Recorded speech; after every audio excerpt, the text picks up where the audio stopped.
श्रीमद् भगवद गीता ज्ञान यज्ञ प्रवचन क्रमांक 250 अध्याय 6 ध्यान योग और श्लोक क्रमांक 18। जय महाकाल। आज 8 जनवरी है। आज से उज्जैन नगरी में होने वाले अपने महामृत्युंजय महायज्ञ की पूर्णाहुति के ठीक 411 दिन शेष है। जय महामृत्युंजय महायज्ञ।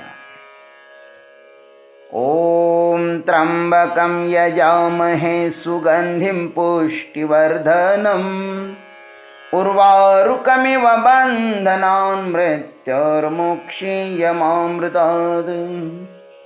सदाशिवसमारम्भान् शङ्कराचार्यमध्यमाम् अस्मदाचार्यपर्यन्तां वन्दे गुरुपरम्पराम्।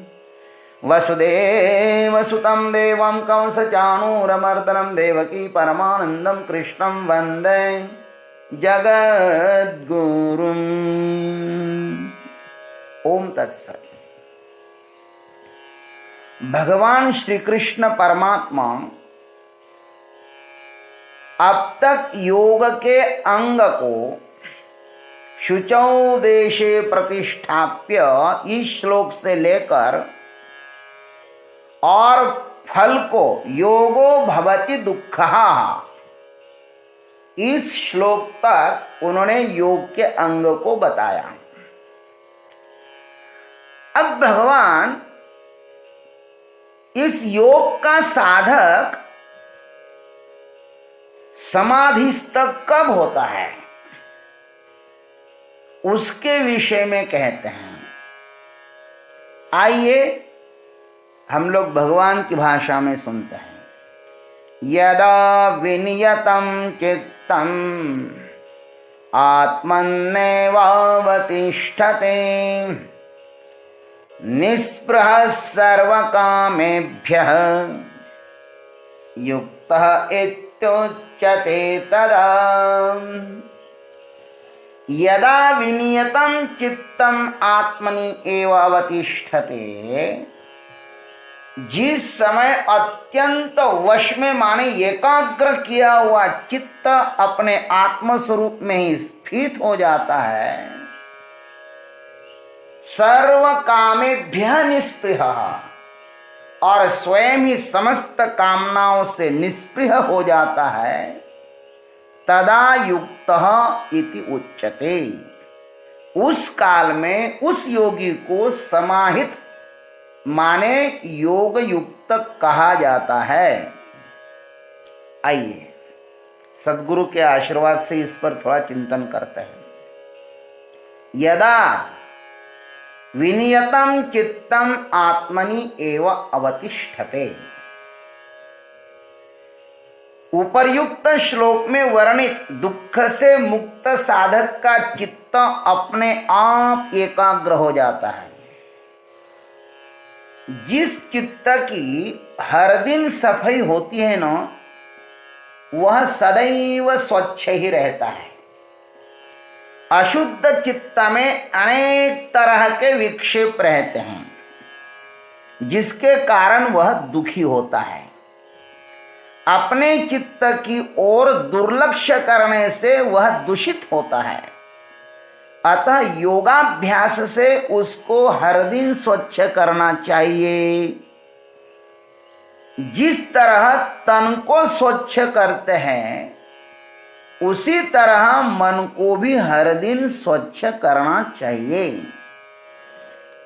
भगवान ने इस अध्याय में अनेक उपाय बताए हैं मन को स्वच्छ करने के।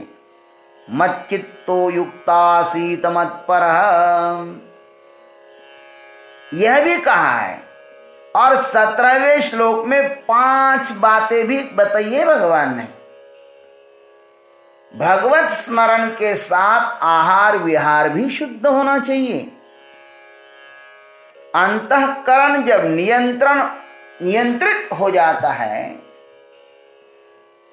अंतर बाह्य के समस्त विक्षेप जब बंद हो जाते हैं, तब चित्त अंतर्यामी परमात्मा में अपने आप स्थिर हो जाता है। मावली ने दृष्टांत दिया, जैसे भाग्याचिया भड़से उद्यमाचे निमिसे मग समृद्धि जात आपैसे घर रिहे। जैसे भाग्योदय हो जाए तो छोटे उद्योग के निमित्त से संपत्ति अपने आप घर आ जाती है। तब आत्मा को छोड़कर चित्त और कहीं रम ही नहीं सकता। उसकी आत्मा में सहज गति हो जाती है। चित्त जब अपने स्वरूप में रमता है तब वह परम शांति को प्राप्ति कर लेता है। अपने में रमता है ना तो परम शांति को प्राप्त कर लेता है। जो चित्त स्वयं से बिछुड़ जाता है तब वह सदैव अशांत ही रहता है। संसार की चाहे बड़ी से बड़ी उपलब्धि भी क्यों ना मिले, चित्त का तो रमन क्षेत्र आत्मा ही है। बाहर का रमन तो सिर्फ भ्रम है, एक महान झूठ है। बहिरस्त नश्वरता को चित्त जब यथार्थ जानता है तब वह स्वयं के अतिरिक्त और कहीं स्थिर होता ही नहीं। स्वयं के अतिरिक्त जो कुछ है सो अशाश्वत है, अस्थिर है। ऐसा जानता हुआ यह चित्त क्या होता है? सर्व कामेभ्यः निस्पृह, समस्त कामनाओं से निस्पृह हो जाता है। स्वयं के अतिरिक्त इस अंतःकरण में यत्किंचित भी कामनाओं का अंकुर शेष नहीं रहता। समस्त कामनाएं तिरोहित हो जाती है। अंतर्यामी की अनुपस्थिति में ही कामनाओं का जन्म होता है। कामना अंतस्थ अतृप्ति की परिचायिका है। भीतर की अतृप्ति को भरने के लिए ही यह मनुष्य स्वर्ग तक की कामनाएं करता रहता है। इसी आशा से वह जी लेता है कि कामना पूरी हो जाए तो तृप्ति मिले, किंतु यह गणित, यह हिसाब उल्टा हो जाता है। यदा कदा कामना तो पूर्ण हो भी जाती है, किंतु अतृप्ति और भी बढ़ती जाती है। इसलिए अंतस्थ अंतर्यामी को छोड़कर बाहर तृप्ति ढूंढना यह एक बहुत बड़ा भ्रम ही है। जो अपने में रुक गया है उसकी समस्त कामनाएं तिरोहित हो जाती हैं। वैसे ही जैसे सूर्योदय होते ही अंधेरा अदृश्य हो जाता है। तब क्या होता है? भगवान लिखते हैं तदायुक्तः इति उच्यते। उसी क्षण यह साधक योगी कहलाता है। यह गीता के योगी का सच्चा लक्षण है। पर से छुटकर स्वयं के साथ जुड़ने का नाम योग है। चित्त वृत्तियों को विषयों से रोककर आत्मस्वरूप में स्थित करने का नाम योग है। योग मार्ग है, गंतव्य नहीं। ये ध्यान रखना। जो आजीवन योग मार्ग पर ही रुका हुआ है वह गंतव्य तक पहुंच नहीं पाता। योग भगवान के मंदिर का दरवाजा है। दरवाजे से भीतर प्रविष्ट होते ही परमात्मा का साक्षात्कार हो जाता है। भगवान दरवाजे के कारण अदृश्य है और हमने दरवाजे भी अपने ही निर्मित किए हैं।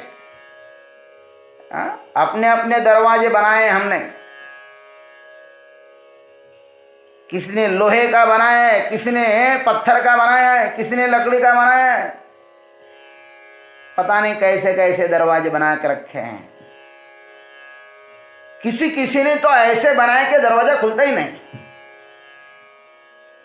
खैर, अपने अपने दरवाजों से अपने अपने को मुक्त होना होगा। जैसे शांति हमारा जन्मजात स्वभाव है, किंतु अशांति के जितने सारे कारण हैं वह हमारे द्वारा निर्मित है। मेरा ही दुराग्रह अशांति के लिए कारणीभूत होता है। स्वास्थ्य शरीर की नियति है, किंतु रुग्णता मानव द्वारा निर्मित है। रोग हमने निर्माण किए हैं।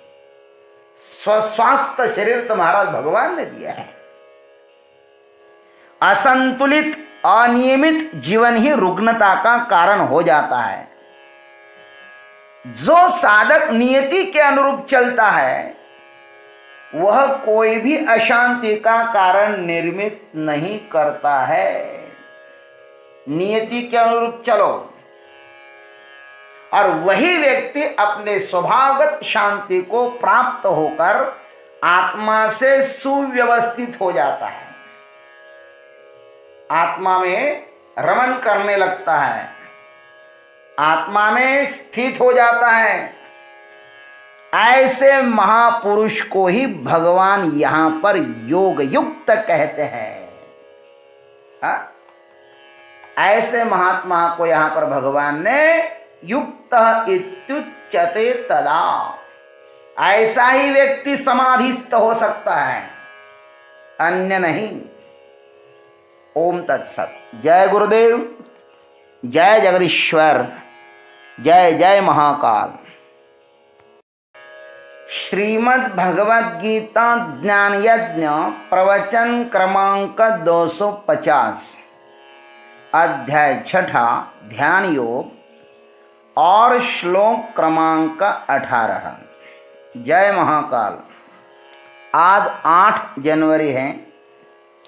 आज से उज्जैन नगरी में होने वाले अपने महामृत्युंजय महायज्ञ की पूर्णाहुति के ठीक 411 दिन शेष है। जय महामृत्युंजय महायज्ञ। ओम त्र्यंबकं यजामहे सुगंधिं पुष्टिवर्धनम् उर्वारुकमिव बन्धनान् मृत्योर्मुक्षीयमामृतात्। सदाशिवसमारम्भान् शङ्कराचार्यमध्यमाम् अस्मदाचार्यपर्यन्तां वन्दे गुरुपरम्पराम्। वसुदेवसुतं देवं कंसचाणूरमर्दनं देवकी परमानन्दं कृष्णं वन्दे जगद्गुरुम्। ओम तत्सत्। भगवान श्री कृष्ण परमात्मा अब तक योग के अंग को शुचौ देशे प्रतिष्ठाप्य इस श्लोक से लेकर और फल को योगो भवति दुःखः इस श्लोक तक उन्होंने योग के अंग को बताया। अब भगवान इस योग का साधक समाधिस्थ कब होता है उसके विषय में कहते हैं। आइए हम लोग भगवान की भाषा में सुनते हैं। यदा विनियतं चित्तम् आत्मन्नेवावतिष्ठते निःस्पृहः सर्वकामेभ्यः युक्तः इत्युच्यते तदा। यदा विनियतं चित्तम् आत्मनि एव अवतिष्ठते, जिस समय अत्यंत वश में माने एकाग्र किया हुआ चित्त अपने आत्म स्वरूप में ही स्थित हो जाता है, सर्व कामेभ्यः निस्पृहः और स्वयं ही समस्त कामनाओं से निस्पृह हो जाता है, तदा युक्तः इति उच्यते। उस काल में उस योगी को समाहित माने योग युक्त कहा जाता है। आइए सद्गुरु के आशीर्वाद से इस पर थोड़ा चिंतन करते हैं। यदा विनियतम चित्तम आत्मनि एव अवतिष्ठते।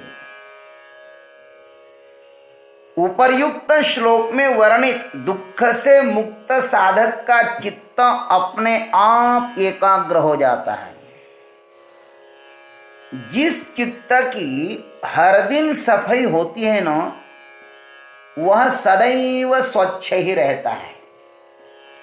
अशुद्ध चित्त में अनेक तरह के विक्षेप रहते हैं, जिसके कारण वह दुखी होता है। अपने चित्त की ओर दुर्लक्ष्य करने से वह दूषित होता है। अतः योगाभ्यास